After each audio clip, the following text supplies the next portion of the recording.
If you noticed earlier, we talked about clothing, and I was discussing and giving you guys an instructional of why the color of our clothing was so important. Well, the reason that the color of our clothing was so important is because the next phase of our process, like we talked about here, how we went into a more rural environment.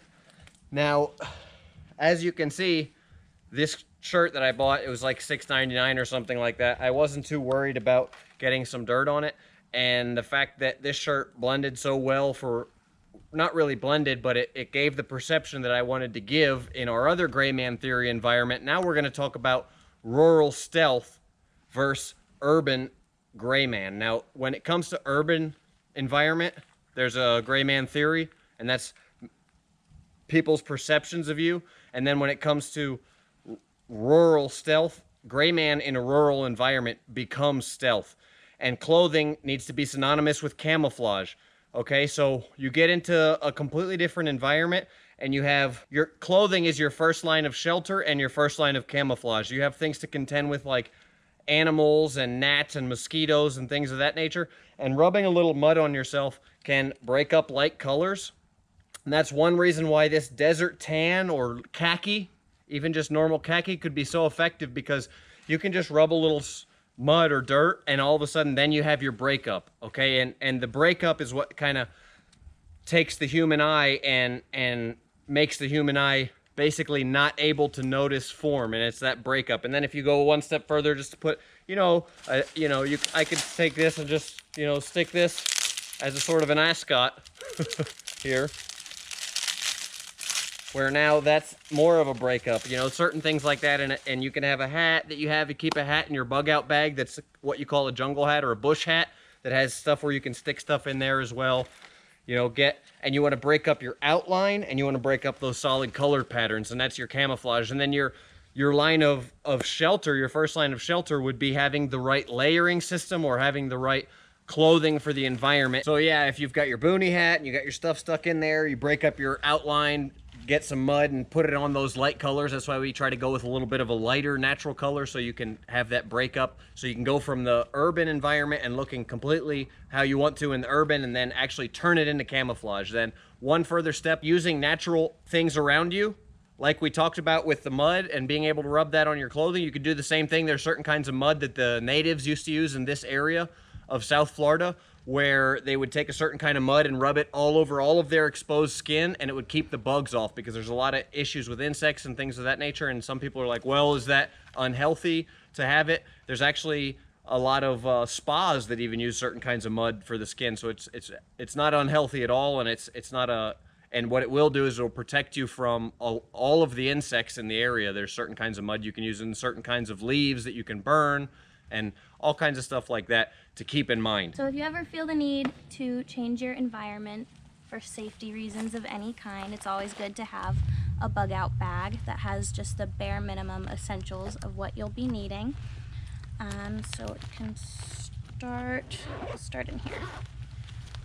So we've got some basic first aid things like some band-aids, gauze, scissors, all kinds of fun stuff, just to make sure you don't get bleed out or anything. And then we've got the Bushcraft spear, which you can buy on the Bone Tactical website for safety and weapons. And then we've got some water. You can go 3 days without water, 3 weeks without food. And then we've just got some paracord for anything you might need it for. Next little bag. We've got a lighter in case you need to start a fire, to cook or sterilize water, anything you need that for. And then we also have a poncho. So this you can email or message about buying if you want it. It's not on the website. It's just a little camo poncho for shelter. So this bag, it's small. You can just toss it in your car. You can find this and most of the stuff in here at a thrift store or at like anywhere for really, really cheap. We have videos of larger bug out bags on the channel. So you can go and check those out if you're interested in those. Next, I'm going to talk about scent and noise signatures, okay? And as soon as you get into an outdoor environment, everything changes, and all of your animals around you, they're very aware of all of their senses, much more than we are. And you know, if you're dealing with something like megafauna or something like that in Africa, then you could be prey. But what we're dealing with here, even though there's all kind of gators over here, we're really not prey. But what I'm doing right now, what we're doing, is walking through probably the noisiest area that you can walk through. And a lot of people don't realize how sound travels when you're outdoors, and it really, really travels. I'll give you an example. I do a lot of running around, and I actually grew up running around down in the 10,000 Islands of Florida. And there's a lot more than 10,000 islands down there, but that's the name of the area. And if I'm out on a kayak, I can hear a boat coming miles away. I can hear somebody talking 500 yards away, talking at half the volume that I'm talking right now. And that really is just kind of almost a dead giveaway for, as far as that is a point proven for what noise, the effect that noise has, and how important it is to really just be aware of the noise that you're making. People aren't necessarily very aware of scent in a rural environment, but one thing that is canines, and there's a possibility that canines could be aided in the search of people, and that we saw that really a lot in World War II, and it was unfortunate. But there's various things you can use, such as ammonia, to block or scramble the senses of a dog, or you can do water crossings and things of that nature, like the water behind me, which what the water will do is it will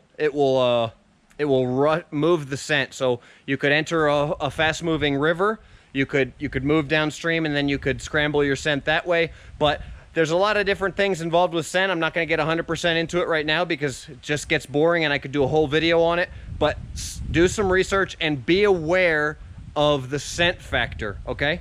And for thermal signature, there's various helicopters and aerial drones and things of that nature that can be searching for thermal heat signatures. You'll see, actually, people do a lot of hunting these days from a helicopter for hogs, feral hogs, that they hunt with a thermal imaging scope, and you can do it at nighttime, and you could just really, there's almost no skill to it. It's pest eradication, invasive species eradication is what it is, but the same thing really applies almost directly to humans, and could unfortunately apply almost directly for you or for us, and that if the tables were turned. Blocking thermal imaging is actually a lot more difficult than you may think. There are some recent technologies out there that make some articles of clothing. The best ones are not generally available to the public, so it could be a little difficult getting your hands on some of that stuff. The main thing to do is actually just have that in mind and consider that it could be an issue. I know some guys that would cross borders. I'm not going to get into a whole lot more detail about how or why that they did it. I'll tell you that sometimes they were aware of certain areas where thermal imaging was used, and they would even get down on all fours and things of that nature, and supposedly that worked for them. So, you know, there's things like you could do to make yourself possibly look like an animal. I don't know that those actually work, and I'm not recommending that, but that's some things that I've heard from some of those guys that have worked, supposedly. What will work is having a large barrier. So basically, you're going to have to create some sort of a heavy barrier that is the same temperature as your surrounding areas that can't be passed through. So like if you go underwater and there's an overhang from the bank, and you know that a helicopter's coming through with thermal, you can get under the water and then under that bank of dirt, so that it probably wouldn't be able to get a FLIR reading through all of that, or deep caves, things of that nature. It's, you know, there's a lot to consider, but just consider that thermal imaging is something that we're going to have to be more and more aware of in the future. So now we're going to discuss micro tracking and tracking. And as you can see here, there's all kinds of mud, and there's all kinds of footprints, and someone who can read a footprint, or someone who can understand the elements and micro tracking, can really pick up on these little small signs, and micro tracking takes it down to a level of, you know, very precision, to where you can tell a person's height or weight by their gait. Okay, the stride length, you can tell how tall they are. The depth of the footprint in the media, you can tell how heavy they are. There's so much, and tracking is really an art, and it's something that can be very well utilized. And I've done a lot of game tracking in my life, and I have only brushed the surface of what, you know, people 200 years ago could do. And the Native Americans that were here before us had some really great skill sets because they used it every day to survive. But tracking and micro tracking is something to think about. And in order to apply the principles of counter tracking, you really need to apply the principles of tracking and understand the principles of tracking yourself. So get out there, do some hunting, go out, walk around the park, and challenge yourself to kind of look and say, okay, what are we looking at here? How many people walk by this area? Here's a couple bikes. You know, what kind of bikes were they? How big was the tires?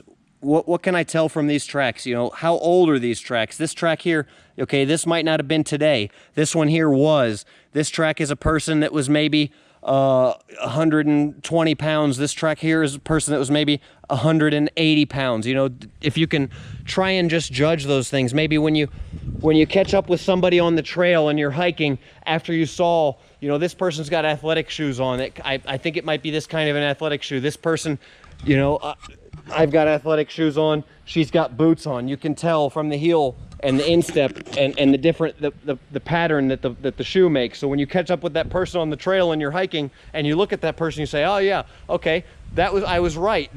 You know, they had this stride length. I thought they were about 6 feet tall. I thought they were about this weight. And when you see that and you pass them, then you notice, okay, yeah, that's how you practice these things. So another thing to keep in mind is tracking and micro tracking. And if you really want to get good at it, the only way to do it is to get out there and do it. The best tip that I can give on not leaving a trail is just really pay attention to the media that you're walking in and that you're moving in, and try and find a way to disturb that media as little as possible. And that's really the best way that I can do it. Always water is a good option as a means of transport, and that's one of the reasons that cities for a long time have always been built, you know, very close to the water. We need water to survive. Water is, generally speaking, an easier way to move. If you have a canoe or a kayak, you can move through water fairly easily and fairly quickly. You can enter and exit on various sides of the water. So, and you know, it's not any different in a bug out situation. So I would advise always staying near a water source and then operating around and in or out of the water, and really just getting a feel for that, how us as humans and how we change the media and the elements and the nature around us. Allie here gave a brief rundown of what we had in the bag. And what's your discount code? Allie 10, right? Allie 10. Allie 10. So guys, check out anything that you saw on there. Make sure you use code Allie 10 on the website for 10% off. And I'll just go ahead and talk a little bit more about some of the things that basically that we have with us and can be used. That poncho, obviously, like she talked about, that can be used for a variety of things. Protection from the elements is so big. Got to have protection from the elements. Medical is one of those big things. You got to have medical. That was a really old medical kit that I've had around for a while, and I just wanted to kind of show the bare minimum and the cheapest. That one was pretty cheap as well, but it gets us a few things. You can get really crazy and really expensive with medical, but at the point where you start to have a bunch of medical, you really need to have a bunch of medical training as well. So keep that in mind. Your training is always at least as important, if not more important, as your gear. So we had a weapon that the Bushcraft spear that I've got here really offers a lot of, as far as the way of as Bushcraft goes. This can be used here. I can kind of chop through a log or something. Let's say that I had this here, okay? I could use this here like a hammer if it was a heavy stick to chop through. That's why this part here is flat and then it's sharpened here. I can remove the paracord here. I can take a branch and I can split it here, and then I can use the paracord to tie it onto it, and then I have a spear. And what that does is that creates distance, so I can hunt, I can fish, I can do things of that nature. I can get up in a tree and spear hunt and be accurate with it, but also in Africa, we saw that a lot of the native peoples there would have really tall spears, and an animal will judge its prey by the height. So having a tall spear could make you less likely to be attacked by an animal. And here, where we have alligators all around us, you know, it would be a lot nicer to have a long spear if I needed to use one to defend myself than this length right there. So that's something to think about with the Bushcraft blade. Okay, this, how it has that curve in it, allows me to really get in close and whittle and use it. Here as well, the same things that make it an effective weapon, make it an effective Bushcraft knife, and the real big size of it really helps and aids in chopping and cutting. But I can also, you know, use it. It's not too big to where if I'm skinning a game, I can peel the flesh, you know, peel the hide off, separate it, and get in there tight with that fine point and use it to kind of skin an animal, and then pull the meat off, cut, use this part here to cut the meat, and then also chop and butcher, chop through bones as I'm cutting through different areas as well. So there's just so much you can do with a good Bushcraft knife. A good Bushcraft knife should be a full system like this. This can be attached to any kind of molly gear like you can see there on the back, and also commonly worn on the belt here. And then it can carry all kinds of survival gear in here, which I've got a sharpening stone, but I would recommend carrying a lighter in there, a compass, all kinds of stuff that will all fit. It's a very, very big pack. I've got a lot more pouch. I've got a lot more room in there. So that was basically some of the stuff there. I'm gonna close out here, guys, with the rest of the stuff and just some few Bushcraft tips. What else did we have in the bag that I'm forgetting? Water, guys. Okay. Even though we've got water all around us, and with fire we have the ability to purify our own water, I still really recommend carrying water, because water allows you to be on the move and moving from point A to point B without having to stop and gather water or purify your own water. We also have paracord. Yeah. And paracord, really, it doesn't have to be paracord, but any kind of cordage is so important. I showed you how you could affix a knife to a pole to make it a spear, and then you can also you make snares. Paracord has the small strands inside, so you can strip the outer layer off and use those small strands to make snares. You can run a pole up a tree and put snares all the way down it. And here where we're at, we could catch a lot of squirrels like that, because when squirrels run up a tree, they run in a circular pattern. And so it almost guaranteed that it would catch a squirrel every time if you run them up on a pole. Okay, so that's something that's easy to do. Snares and all kinds of different things. You can even make a tourniquet with it if you need one, guys. So really just look into this stuff, and I can't stress enough that a skill set is your most important thing. We've got this old backpack. We got a bunch of stuff we bought at Goodwill, and you know, it would be nice if I had a bag with all this stuff in it that I just kept in my truck, or you know, office in my desk in my office, or underneath it, or something like that. But you know, if you've got the skill set, then you can really do a lot more in an emergency situation to help your friends and your loved ones and those around you, as well as yourself, if something bad happens. So that's really what I'm trying to do, guys, is really just help out and create some awareness, and just help with the things that I know and that I can help others with. And I hope you guys appreciated this video. Bone out.